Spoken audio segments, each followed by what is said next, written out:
गोविन्दाय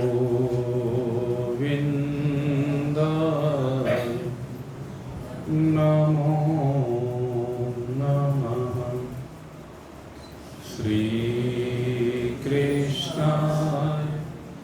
नमो नमः। नारायणाय नमोस्तुते। आज भगवत भावों से संयुक्त होकर परमार्थ के पथ पर अपने पग आगे बढ़ाते जिज्ञासु ग्रंथ भगवान की असीम महान महती कृपा से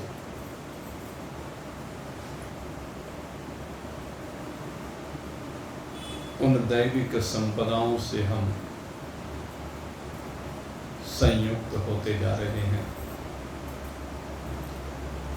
जो दैविक संपदाएं हमें परमात्मा के निकट ले आती हैं। ये दैविक संपदाएं परमात्मा मिलन की हेतु बन जाती है। ये साधनाएं हमारे जीवन के तप होते हैं, और तप वो है जो जीवन के प्रत्येक क्षेत्र में आपको तपाता है। और ये तपाना संतप्त करने के लिए नहीं है, ये तपाना शोधन करने के लिए है। ये तपाना संस्कारित करने के लिए है।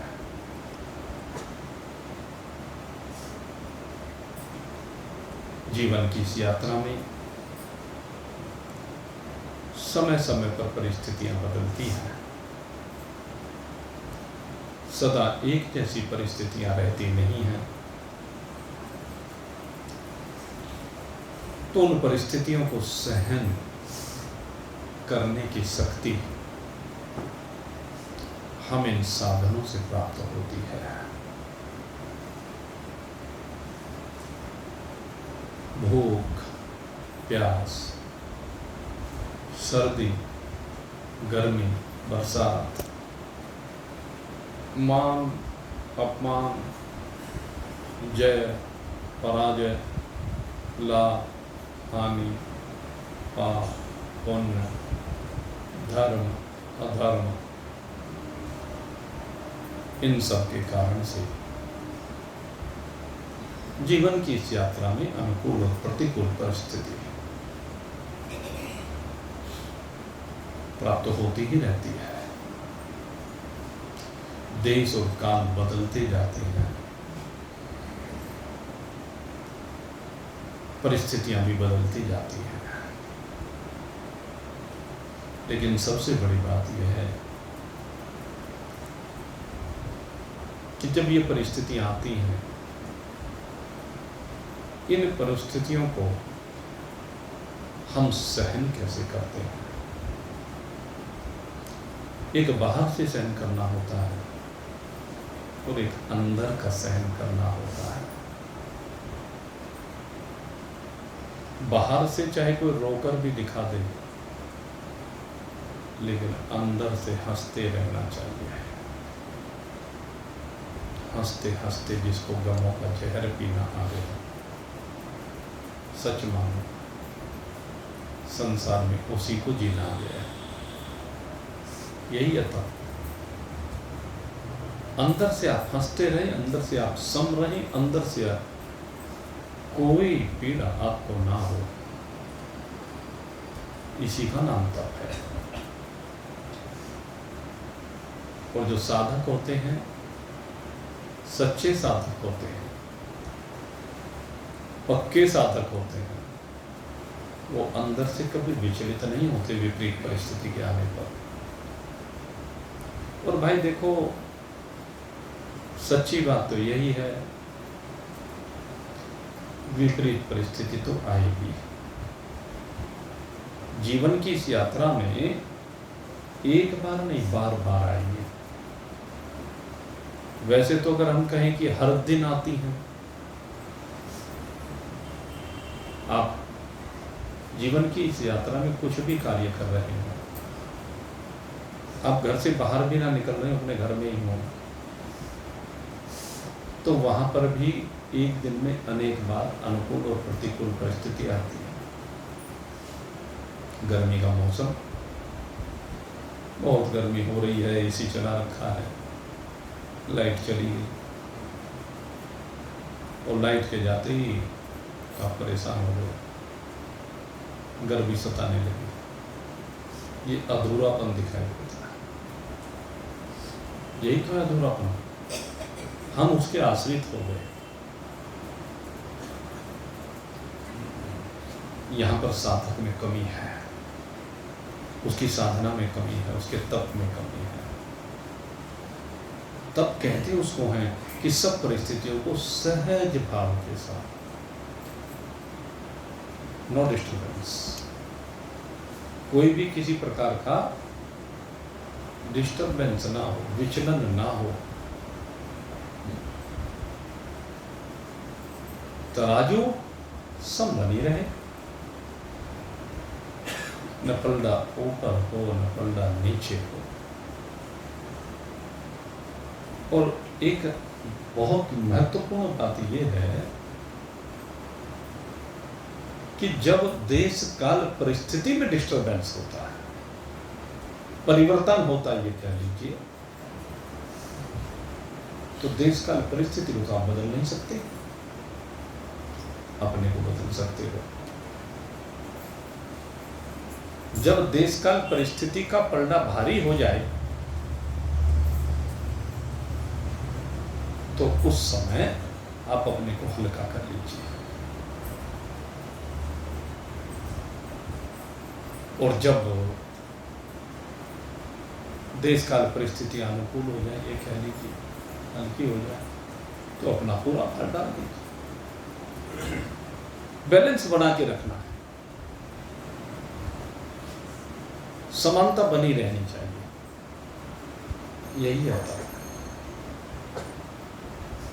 जब कम थी तब चढ़ी तराजू, जब कम थी तब चढ़ी तराजू, अब पूरी हुई पर क्या डोले, अब पूरी हुई फिर क्या डोले, मन मगन हुआ फिर क्या बोले, मन मगन हुआ फिर क्या बोले।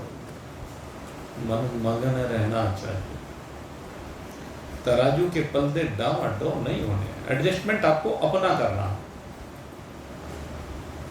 हल्का आपको अपने आप को करना है। देशकाल परिस्थितियों को नहीं बदल सकते। बारिश आ रही है उसे बदल दोगे क्या? सर्दी पड़ रही है उसे बदल दोगे क्या? गर्मी पड़ रही है उसको बदल दोगे क्या? कोरोना आ गया, आप बदल दोगे क्या कोरोना को? उसकी परिस्थिति को बदल दोगे क्या? अपने को बदल लीजिए। बदलना अपने को है। हम धरती में पैदल चलते हैं, दिक्कत होती है तो सारी धरती पर काबिल भी बिछा सकते, लेकिन चप्पल पहन लेंगे तो वही आराम है। देखो कितना बढ़िया उदाहरण दिया, धरती तप रही है। अब सूर्य की गर्मी, सूर्य की तपिश जब पड़ेगी तो तपेगी भाई, बारिश आएगी तो गीली होगी भाई। अब बात तो ये कि आप सारी धरती पर कालीन थोड़े ना बिछा लेंगे, अपने पैरों में चप्पल पहन लीजिए क्या? कितना अच्छा उदाहरण है।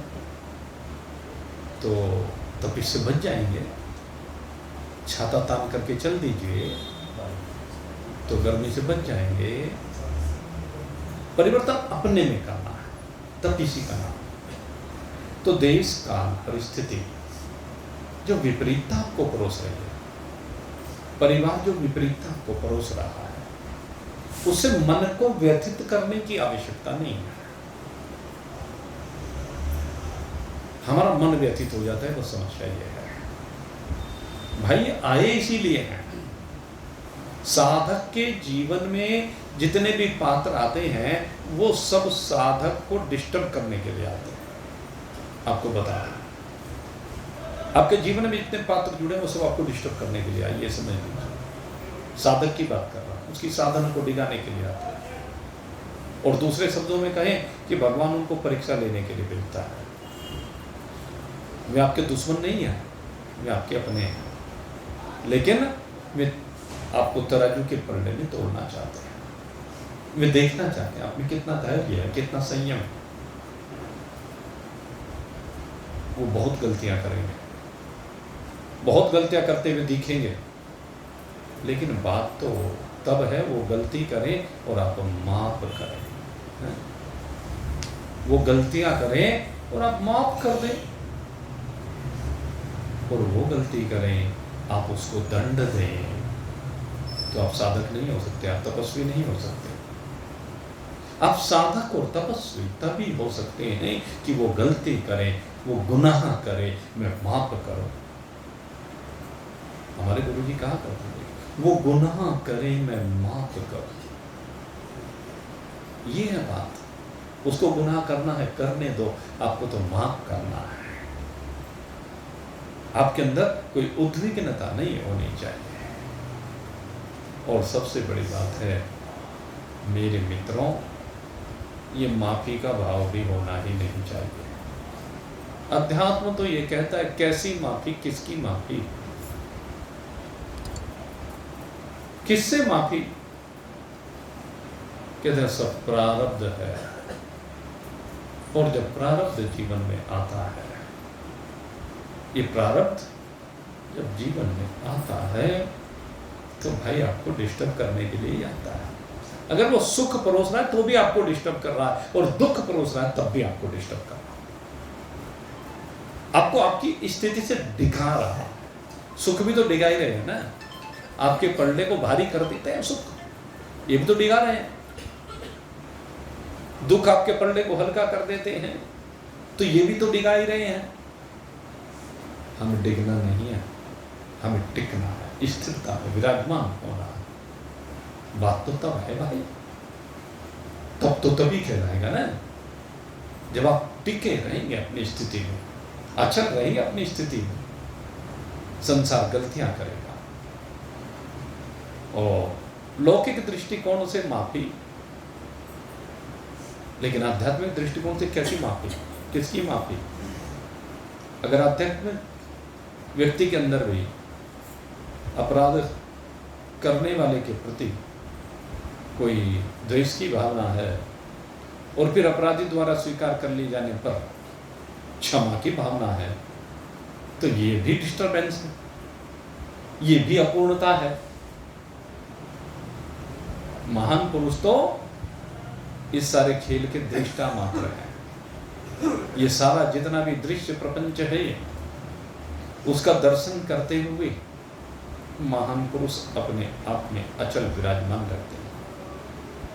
उन्होंने दृश्य से कुछ लेना देना है। दृश्य निरंतर दौड़ रहा है, फिल्म के पर्दे पर जैसे दृश्य निरंतर बदलता है, ऐसे जीवन में दृश्य निरंतर बदल रहा है, और उसका जो दर्शन हो रहा है वो भी भिन्न प्रकार की परिस्थितियां रोज परोस रहा है, लेकिन दृष्टा उस दृश्य और दर्शन से प्रभावित नहीं होता, सदा अपनी प्रतिष्ठा में जस का तस बना रहता।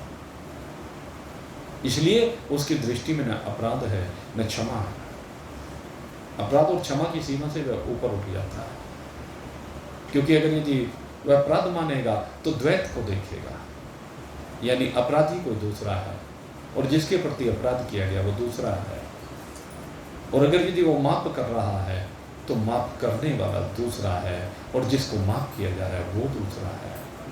वहाँ पर द्वैत उत्पन्न हो जाएगा, लेकिन अपने स्वरूप में द्वैत नाम की चीज है ही नहीं। अपना स्वरूप सदा ही अचल है, स्थिर है, अनंत है, असीम है, अपार है, अखंड है, एकरस है। ये हमारे स्वरूप की विशेषता है। हमारा स्वरूप तो यही है। हम शरीर के धर्मों के साथ जो अपने आप को जोड़ लेते हैं तो जुड़ते ही डिस्टर्बेंस है। शरीर के साथ जुड़े, चाहे जगत के पदार्थों के साथ जुड़े, सब आपको डिस्टर्ब करने के लिए है। और ये चिदाभास डिस्टर्ब होता है। अपना स्वरूप में कोई डिस्टर्बेंस नहीं है, डिस्टर्बेंस है चिदाभास में। चिदाभास यानी जो चैतन्य का आभास है। ये चैतन्य का आभास जो अविद्या में पड़ता है, मलिन सत्वगुण प्रधान प्रकृति में पड़ता है, यही तो जीव कहलाता है, यही करता है, यही भोगता है। और कब तक करता और भोगता है? जब तक दूसरे के धर्मों को, अविद्या के धर्मों को, गुणों के धर्मों को, भूतों के धर्मों को अपने आप में मान लेता है, अपने आप उनका संग कर लेता है, अपने आप उनका तादात्म्य कर लेता है। तादात्म्य करके ये चिदाभास कभी अविद्या से जुड़ता है, कारण शरीर से जुड़ता है, कभी सूक्ष्म शरीर से जुड़ता है, ज्ञानेंद्रियों से, कर्मेंद्रियों से, प्राणों से, अंतःकरण से, अंतःकरण की विभिन्न वृत्तियों से ये जुड़ता है। और कभी जब स्थूल हो जाता है तो स्थूल होकर के इन भूतों के प्रपंच से जुड़ता है, संसार के प्राणियों से जुड़ता है, संसार के पदार्थों से जुड़ता है। और जब इनसे जुड़ता है तो जुड़ने पर रोज डिस्टर्ब होता है, और डिस्टर्ब होने पर रोज दुख मानता है, रोज इसको कष्ट होता है। लेकिन किसी महान पुरुष के संग में आने पर जब इसको बोध होता है, इस भूतात्मक और गुणात्मक संसार के बारे में इसको जानकारी मिलती है कि ये सब तो विनाशी है, ये सब तो परिवर्तनशील है ही। इसके परिवर्तन से मैं क्यों परिवर्तित अपने आप को अनुभूत कर रहा हूँ? मेरे में क्यों इसके कारण से परिवर्तन हो रहा है? इसमें परिवर्तन होता है तो होने दो। देहिनोऽस्मिन् यथा देहे कौमारं यौवनं जरा तथा देहं तत् प्राप्तिर्धीरस्तत्र न मुह्यते। कहते ये संसार में तो जो भी पदार्थ है उसमें सब में अवस्थाएं विराजमान होंगी। बाल्यावस्था भी होगी, जवानी भी होगी, बुढ़ापा भी होगा, विनाश भी होगा, फिर से पुनः प्रकटन भी होगा। यही संसार का स्वभाव है। तो संसार अगर परिवर्तित हो रहा है तो मैं क्यों परिवर्तित? मैं तो वही जो का तू, जस का तस, एक रस। मेरे में क्यों परिवर्तन? मेरे में कोई परिवर्तन नहीं होता है। मैं सबको देखता तो ये सब मेरा दृश्य है, मैं इसका दर्शन कर रहा हूँ, लेकिन जो इसका दर्शन कर रहा हूँ मैं दृष्टा भाव से कर रहा हूँ। और दृष्टा भाव वो है जब मैं इससे बिल्कुल विलग हूँ, मैं इससे चिपकता नहीं हूँ, बिल्कुल असर। मैं इसके साथ चिपक नहीं रहा हूँ, मुझे इससे चिपकना नहीं है। मैं क्यों चिपकूं इसके साथ भाई? मेरा इसका संबंध क्या है भाई? ये परिवर्तनशील है, मैं अपरिवर्तनशील हूँ। ये असत है, मैं सत्य हूँ। ये जड़ है, मैं चैतन्य हूँ। ये दुख रूप है ही, और मैं तो सदा ही आनंद स्वरूप हूँ। ये विनिष्ट हो जाने वाला है, मैं कभी भी विनाश को प्राप्त नहीं होता है, विनाशी हूँ। विनाशम अव्यवस्य न कश्चित कर्तुम् अर्हसि। मुझे अविनाशी का विनाश करने में कौन समर्थ है? और इस विनाशशील को अविनाशी बनाने में कौन समर्थ है?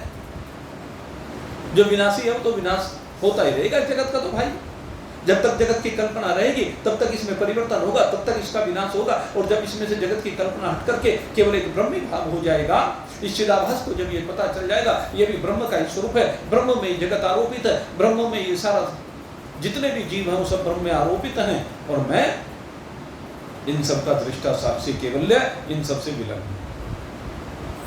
तो उस समय इस जीवात्मा को, इस चिदाभास को जब ये बोध हो जाता है कि ये सब मेरे में आरोपित है, और ये आरोपित भी इस माया के कारण है, मेरी शक्ति के कारण से ही है भाई, किसी दूसरे कारण से नहीं। मेरे में जो मेरी शक्ति है ना, ये डिस्टर्ब करती है। ये शक्ति जब स्फुरित होती है तब डिस्टर्बेंस पैदा होता है, और ये शक्ति अगर स्फुरना को त्याग दे, शांत हो जाए, शांत होते ही मैं अपनी प्रतिष्ठा में अचल विराजमान हो जाता हूँ। तो जीवात्मा अपनी उस स्थिति को अनुभव करे। अनुभूति तभी होगी जब स्थूल सूक्ष्म कारण तीनों के डिस्टर्बेंस से अपने को अलग कर ले। तीनों स्वप्नवत हैं, चलचित्र के चित्रों की भांति हैं, जो तीन काल में हैं ही नहीं, केवल उनकी प्रतीति मरुभूमि की जल की भांति है भाई, रस्सी में सप की भांति है भाई, सश्रृंग की नाई है भाई। इन सब की प्रतीति तो ऐसे ही है। मैं इन सब से विलंब हूं। जब चिदाभास को ये ज्ञान हो जाता है महान पुरुष की कृपा से, निरंतर सत्संग करते हैं। सबसे जरूरी है निरंतर सत्संग का होना, और सत्संग भी कौन सा होना? वेदांत का सत्संग होना। जो बीच के सत्संग होते हैं वो सत्संग नहीं होते हैं। आपको बता दें, उनको सत्संग नहीं कहा जाता है। चाहे कर्मयोग के सत्संग हो, चाहे भक्ति के सत्संग हो, उनको सत्संग नहीं कहा जाता। भक्ति में भजन होता है, कीर्तन होता है, द्वैत होता है। और जब कर्मयोग की बात होती है, जगत का संबंध बना रहता है, वहां पर त्रैतवाद होता है, वहां पर परोपकार की बात होती है। तो परोपकार की बातें और दूसरे ये भजन कीर्तन आदि, ये सत्संग नहीं है भाई। ये सब तो राह की साधनाएं हैं, सब लाभकारी हैं, लेकिन इनसे कभी भी डिस्टर्बेंस खत्म नहीं हो सकता, क्योंकि जितने समय तक इनमें रहेंगे उस समय तक अचलता प्रतीत हो सकती है। यद्यपि द्वैत और त्रैत तो उसमें रहेगा, लेकिन इनसे कभी भी अपने स्वरूप का बोध नहीं हो सकता। स्वरूप का बोध तो भगवान शंकराचार्य ने कहा रीते ज्ञान मुक्ति। ज्ञान के बगैर मुक्ति होने वाली नहीं है भाई। ये ज्ञान, भगवान शंकराचार्य इस ज्ञान की महत्ता को कहते हैं बारंबार। ज्ञान विहीन सर्वमतेन मोक्ति न भवति जन्म सतेन। जो ज्ञान से विहीन है वो चाहे 100 जन्म भी धारण कर ले, मुक्ति होने वाले नहीं है, वो फंसा ही रहेगा भाई। ये चिदाभास यात्रा करता ही रहेगा भाई, शरीरों में बैठ करके। इस कारण शरीर के सूक्ष्म शरीर के अधीन होकर के ये स्थूल शरीर में फंसा ही रहेगा भाई। बार बार स्थूल शरीर मिलते रहेंगे, आते रहेंगे, जाते रहेंगे। लेकिन जिस समय महान पुरुषों की कृपा से इसे पता चल जाता है कि स्थूल शरीर ये तो जड़ है, और सूक्ष्म शरीर और कारण शरीर ये कल्पना है, ये गुणों की कल्पना है, इन गुणों से मेरा कोई संबंध नहीं है, मैं कौन हूं, जब ये जानने के लिए उत्सुक होता है, तो उस समय ये मेरे मित्रों अवलोकन करता है अपने आप का। अवलोकन करके एक एक चादर को उतार करके फेंकता है। जैसे नारियल होता है, नारियल के ऊपर पहले देखो ऊपर कितना ठोस मांस आदि होता है, तो पहले उसको उतारा जाता है, और उसको उतारने के बाद फिर उसके ऊपर कितना मोटा लकड़ी का बक्कल होता है, उसको चोट मार करके उतारा जाता है। फिर उसके अंदर से गिरी निकलती है, और गिरी के साथ साथ उसके अंदर जल भी निकलता है। उस जल को विषयों का जल कहा गया, कहते उसको बाहर करना पड़ेगा। अगर आपको नारियल को खाना है तो जल को भी निकालना पड़ेगा। इन तीनों को अलग करने के बाद, यही स्थूल सूक्ष्म कारण है, ये तीनों के तीनों को अलग करने के बाद तब आपको अपने स्वरूप का बोध होगा। और अपने स्वरूप का बोध होने पर इस चिदाभास को पता चल जाएगा कि न मेरा कारण शरीर से संबंध है, न सूक्ष्म शरीर से संबंध है, न स्थूल शरीर से संबंध है। मेरा संबंध तो एक शुद्ध सच्चिदानंद घन ब्रह्म से है। फिर वो ब्रह्म तत्व का अवलोकन करता है, और जब ब्रह्म तत्व का अवलोकन करने के लिए आगे बढ़ता है तो जानत तुम ही होएगा। ये चिदाभास उस परमात्मा को जान करके वही हो जाता है। ब्रह्मवित् ब्रह्मेव भवति, ब्रह्म को जानने वाला ब्रह्म ही हो जाता है। वो ब्रह्म से विलग कुछ है ही नहीं, वास्तव में कभी न था न है न होगा। और था और होगा की कल्पना है ही नहीं वास्तव में। इसमें था और होगा की कल्पना भी अज्ञान है। ये है रूप से सदा विद्यमान है, अस्तित्व है, अधिष्ठान है। किसका? कहते सब कुछ का। और ये भी कहने की बात होती है, क्योंकि अपने स्वरूप में कभी तीन काल में जगत है ही नहीं। जिज्ञासु को समझाने के लिए कि मैं अधिष्ठान हूं, वास्तव में ब्रह्मज्ञानी में अधिष्ठान पना भी नहीं है, बस है। इसको है रूप से ही कहा गया। नाम आप कुछ भी रख लीजिए, ब्रह्म रख लीजिए, गुणों के आधार पर आप इसको कुछ भी कह लीजिए।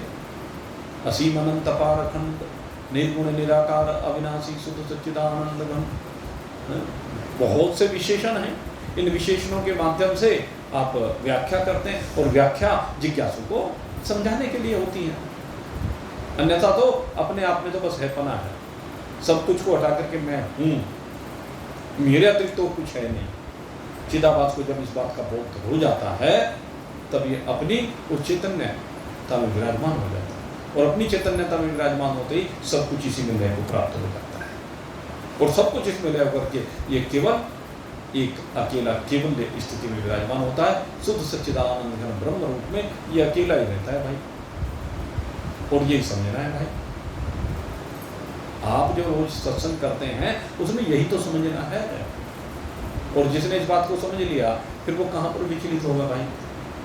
फिर तो गर्मी सर्दी बरसात कुछ भी आए, अनुकूलता प्रतिकूलता कुछ भी आए, जीवन की इसी यात्रा में शरीर भाव को लेकर के कितने भी विपरीतताएं, दो प्रकार के भाव, विरोधी भाव जिनको कहते हैं, वो आते रहे और जाते रहे।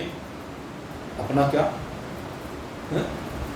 ये उथल पुथल है माया की, हमको बंधन क्या? ये माया की उथल पुथल है, इसमें हमको क्या बंधन? हमारा क्या बंधन? हमारा बंधन क्यों, कैसे, कब? होता ही नहीं है। तीन काल में आप में बंधन है ही नहीं, क्योंकि आप त्रिकलातीत हैं। तीन कालों से आप अतीत हैं, इसलिए तीन काल के बंधन आपको कैसे हो सकते हैं? समय का बंधन आप में के अंदर कैसे हो सकता है? अरे काल आपका भोजन है, आप काल के भोजन नहीं है। काल आपका भोजन है भाई, आप काल के भोजन नहीं है, आप कालातीत हैं। काल आएगा और चला जाएगा, भूतकाल बन जाएगा, भविष्यत वर्तमान बन के भूत बन जाता है। हर क्षण यही तो हो रहा है, भविष्यत वर्तमान बन करके हमारे सामने हाजिर लगाता है, और इतनी तेजी से जाता है भूत बनने के लिए, क्या पूछे भाई। वर्तमान टिकता ही नहीं है, वर्तमान टिकता नहीं है, रहता नहीं है, क्षण क्षण में परिवर्तित हो जाता है। यही जगत की कहानी है भाई, और फिर भी हम इसमें चिपके जा रहे हैं, फिर भी हम इसमें भाग दौड़ करते फिर रहे हैं। जरा ठहरो, जरा रुको, जरा देखो, अवलोकन करो अपने आप का, और अवलोकन करोगे तो आनंद के अलावा कुछ नहीं मिलेगा। इस आनंद को यह प्राप्त करना, यही सबसे बड़ी साधना है, यही सबसे बड़ा तप है। विपरीतताएं आ जाने तो कोई बात नहीं। तो भगवान यहाँ तप को परिभाषित करते हुए कह रहे हैं कि भाई सब कुछ सहन कर लेने की शक्ति, ये तप कहलाता है। और एक जगह बैठ कर के, जैसे आपने बहुत दृष्टांत सुना ना, पुराण जब हम पढ़ते हैं तो पुराणों में बहुत धर्मात्माओं ने भी तप किए हैं, और भाई उन्हें क्या कहें, दुरात्मा वैसे कहने के लिए अलौकिक व्यवहार में है? जो असुर हुए हैं, राक्षस हुए हैं, दानव हुए हैं, मानव हुए हैं, देव हुए हैं, सबने तप किए हैं। सबके तप भिन्न भिन्न प्रयोजनों को लेकर के होते हैं, वो भी चलो अपने आप में तप कहे जाते हैं भाई। लेकिन एक बात और इसमें कहते हैं कि जब साधक तप करता है ना, तो तप से क्या होता है कि हमारे पापों का नाश होता है। जो पाप किए गए हैं पूर्व में शरीर के द्वारा, नंबर एक तो उनके उन पापों का नाश होता है। दूसरी बात, शरीर के अंदर सहन करने की क्षमता आती है, शक्ति बढ़ती है। तप की सबसे बड़ी विशेषता यही है। और अब एक जो बहुत बड़ी बात जो योग दर्शन में आती है, उसको यहाँ भी आपके सामने रखा जा रहा है। कहते हैं कि जब शक्ति बढ़ती है ना, जो महान पुरुष होते हैं उनके अंदर दिव्य शक्तियाँ आ जाती हैं, यद्यपि वो बाहर से दिखाई नहीं देती है, वो शक्ति अंदर होती है। उनमें जो शक्तियाँ होती है ना, तो ये कहा गया है महान पुरुषों के लिए, कहते हैं महान पुरुषों को उनका प्रयोग नहीं करना चाहिए। आपने देखा होगा बहुत बार महान पुरुष प्रसन्न हुए किसी अपने भक्त पर, तो वरदान दे दिया। उसके पास जिस चीज का अभाव देखा उसके लिए वरदान दे दिया। तो कहते हैं इससे उसका तप जो है वो घटता है, शक्ति क्षीण होती है।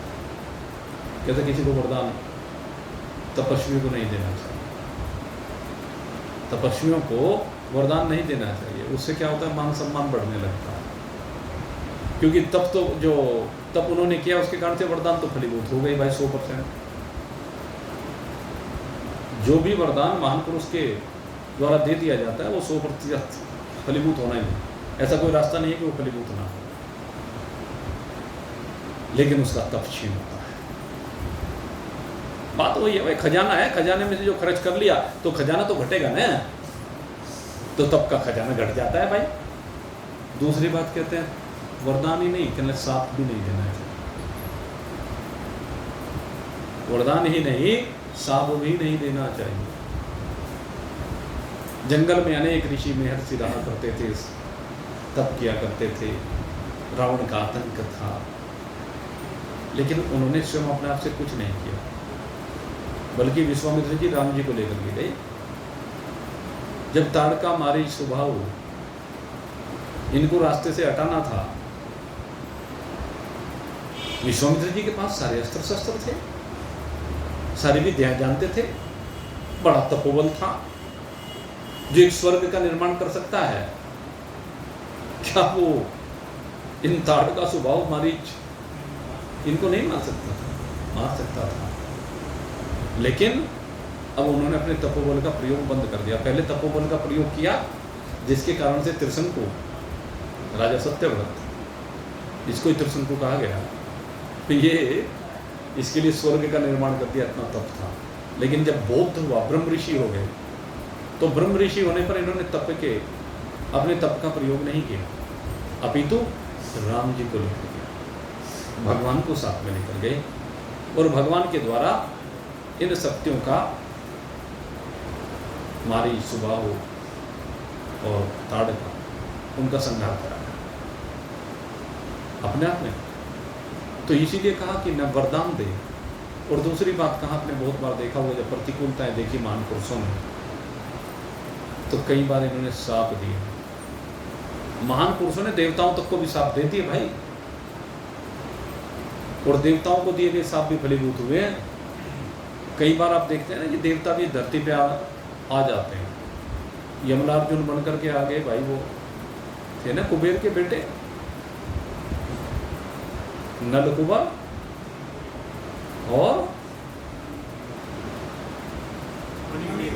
मणिग्रीव। वो क्या हुआ, वृक्ष बन करके आ गए यमलार्जुन के, भगवान ने उद्धार किया। क्यों? क्योंकि सांप मिल गया। नंग धड़न स्नान कर रहे थे, ऋषि को देखकर भी लोक मर्यादा का पालन नहीं किया। बड़े बाप के बेटे थे ना, धनाध्यक्ष कुबेर के। ये अच्छा, तो वरदान और साप दोनों ही महान पुरुषों को, इनसे बचना चाहिए कहा गया। एक बात और कही कि कहने लगे अपना जो अनिष्ट करना, कोई अनिष्ट करता है तो कोई प्रतिकार, एडजस्टमेंट अपना करें, उसका नहीं, बचाव का है। अपने तपोबल को, दूसरी बात क्या कहने लगे, अपने लिए कोई भोगों की सामग्री जुटाने में भी न लगाए। इस तपोबल का प्रयोग भोग की सामग्री के लिए न हो, बल्कि कहते हैं इस साधना को बढ़ाता जाओ, सहनशीलता, धैर्य, संतोष, ये बढ़ते बढ़ते कहते हैं अंतःकरण की प्रसन्नता बढ़ेगी भाई। तपोबल बढ़ेगा, जैसे कहते हैं मैं नाम का धन बढ़ाना चाहिए। नाम धन के ऊपर मेरे बात आ गई भाई, ये जो नाम का धन है ना, बहुत लोगों को संशय होता है।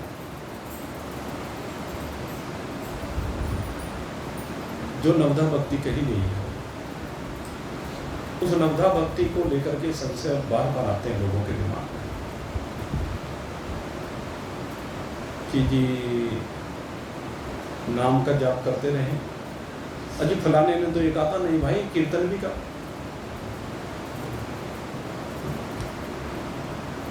कहने स्मरण भी कर, ध्यान में भी बैठ, कहने भगवान की सेवा भी कर। पूजा पाठ कर, नमस्कार कर, वंदना कर, स्रोत कर, स्तुतियां कर। भगवान की पूर्ण शरणागति को प्राप्त हो तो विचलित हो जाता है। क्या करूं, ये करूं, ये करूं, ये करूं, मन में संशय आ जाता है। भाई संशय मत पालिए। भगवान को पकड़ना है। किसी ने भगवान का हाथ पकड़ के भगवान को पकड़ लिया। अगर हमने भगवान का हाथ पकड़ लिया तो हमने भगवान को पकड़ा कि नहीं पकड़ा, ये बताओ। किसी ने भगवान के पैर पकड़ लिए तो भगवान पकड़े गए कि नहीं पकड़े गए। जैसे वो कबड्डी का खेल होता है, उसमें शरीर का कोई भी अंग आप छू करके आ गए तो छू गए। ऐसे ही भाई जो भी कुछ पकड़ लिया भगवान के शरीर का तो भगवान ही पकड़े गए। इस बात को समझना चाहिए। मन में बार बार ये संशय नहीं लाना चाहिए इनमें कौन बड़ा है कौन छोटा। भाई ये सारे तप हैं, ये सब सारी साधनाएं हैं। तो सारी की सारी साधना एक अकेला व्यक्ति नहीं कर सकता। तेरा जिसमें मन लगता है वो कर ले। तो नाम का धन बहुत कीमती है। लेकिन अब नाम के धन के साथ मैं जो बात कहना चाहता हूं, नाम धन के साथ नामी का स्मरण करते रहे। जिस नाम का आपने सहारा लिया है उस नामी के चरित्र को ध्यान करें। नामी का चरित्र का ध्यान करते हुए उसको बुलाएं, उसको पुकारें, उसका नाम ले, उसे जपें। और नामी का स्मरण करते करते, उसका ध्यान करते करते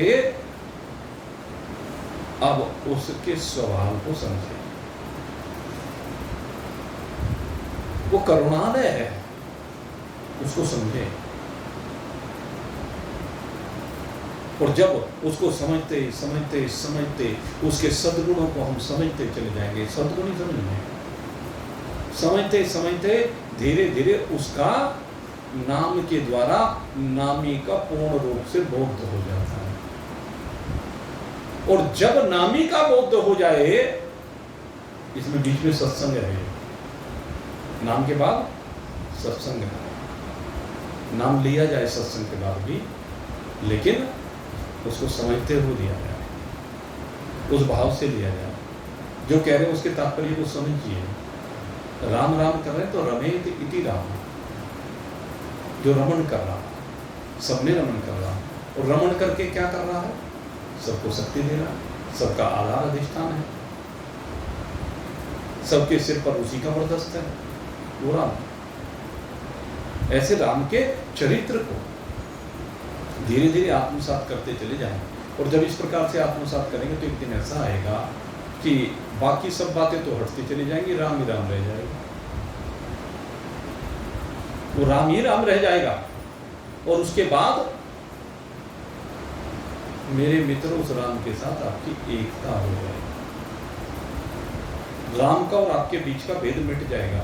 जो शरीरों के कारण से भेद प्रतीत हो रहा है वो अब शरीर दिखेंगे ही नहीं। जैसे आपने देखा ध्रुव ने तपस्या की, प्रहलाद ने तपस्या की, और जब वो तपस्या कर रहे थे भगवान सामने आ गए, लेकिन उसके बावजूद उनकी आंखें नहीं खुले। भगवान तो उनको पुकार रहे हैं और वो उठ नहीं रहे। तो भगवान ने क्या किया?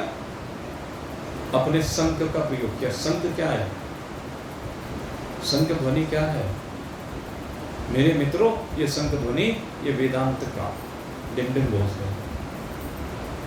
और फिर उस डिमडिम घोष के करते ही शरीर भाव समाप्त हो गया। और शरीर भाव के समाप्त होते दोनों एक हो जाते, दोनों के बीच का भेद समाप्त हो जाता। कुछ शरीर बीच में से, तभी तो विरोधी भाव है, विभिन्नता है।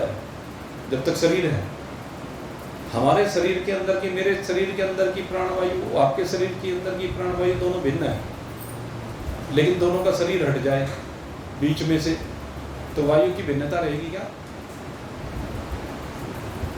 सोचिए, वायु तो दोनों में एक ही है, समष्टि वायु एक ही है। इस प्रकार से समष्टि परमात्मा एक ही है। जीवात्मा जब ये समझ लेता है तभी अपने आप में विराजमान हो जाता है। हम सबका तो भाव यही है भाई, कि हम अपने स्वरूप में अकेले विराजमान हों, ये विरोधी भाव नष्ट हो जाए, ये विपरीतताएं समाप्त हो जाए, हम अपने आप में अपनी प्रतिष्ठा में ऐसे विराजमान हो, ऐसे विराजमान हो कि बस फिर कुछ और रहे ही नहीं। और वास्तव में चिदाभास को जब अपने स्वरूप का बोध हो जाता है अहम ब्रह्मास्मि रूप से, तो उसे बस फिर तो बस अहम ब्रह्मास्मि, अहम ब्रह्मास्मि, अहम ब्रह्मास्मि। ये अहम ब्रह्मास्मि ये आपको आपके स्वरूप का हर समय बोध कराता है, सजग रखता है, फंसते नहीं है इससे। ये बड़ा दिव्य मंत्र है। मंत्र क्या है? सलाह है भाई। आप ब्रह्म हो, यही तो सलाह है गुरु की है। आप जीव नहीं हो, आप चिदाभास नहीं हो, आप स्थूल सूक्ष्म कारण शरीर नहीं हो, आप पंचकोश नहीं हो, आप में कोई अवस्था नहीं जाकर स्वप्न सुसुप्ति। आप तो अपने आप में अकेले सब कुछ रूप से विराजमान हो भाई, व्यापक हो, आप ही हो बस, और ज़्यादा क्या कहें, आपके अतिरिक्त और कुछ भी नहीं। आप अपनी इस वास्तविकता का अनुभव करें और अनुभव करके आनंद मनाएं भाई इन्हीं शुभभावों के साथ। अब यहीं पर आज के सत्संग को विश्राम दे रहे हैं। बोलिए सच्चिदानंद भगवान की जय।